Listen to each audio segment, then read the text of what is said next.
पश्चिम आशियातील संघर्षाला दुसरा महिना सुरू होत असताना आता अमेरिकेने 3,500 सैनिकांची कुमक तैनात केली आहे. या सैनिकाला घेऊन US त्रिपोली ही युद्धनौका अमेरिकन मध्यवर्ती कमांडच्या कार्यक्षेत्रात दाखल झाली आहे. आमच्या पायाभूत सुविधांवर हल्ला झाल्यास कठोर प्रत्युत्तर देऊ असा इशारा इराणने अमेरिकेला दिला आहे. इराणने सौदी अरेबियातील एका लष्करी तळावर केलेल्या क्षेपणास्त्र हल्ल्यात अमेरिकेचे 15 सैनिक जखमी झाले असून 5 जणांची प्रकृती चिंताजनक आहे. दरम्यान सध्या पेट्रोलच्या दरांबाबत सर्वसामान्यांमध्ये मोठी चिंता निर्माण झाली आहे. मध्य पूर्वेतील वाढत्या तणावामुळे कच्च्या तेलाचा पुरवठा प्रभावित होत आहे. याचा थेट परिणाम भारतासारख्या देशावर होत आहे, कारण आपण मोठ्या प्रमाणात तेल आयात करतो. जर ही परिस्थिती अशीच राहिली तर पेट्रोल आणि डिझेलचे दर आणखी वाढण्याची शक्यता आहे. वाहतूक खर्च वाढेल व याचा परिणाम अन्नसाठा व इतर वस्तूंवरही दिसू शकतो.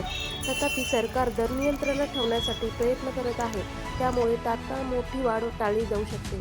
पण एक गोष्ट नक्की, पेट्रोलची परिस्थिती सध्या अनिश्चित आहे, म्हणून पर्यायी ऊर्जेकडे वळणे आणि इंधन बचत करणे ही काळाची गरज बनली आहे. तुमचे मत काय आहे? पेट्रोलचे दर वाढतील का? कॉमेंटमध्ये नक्की सांगा.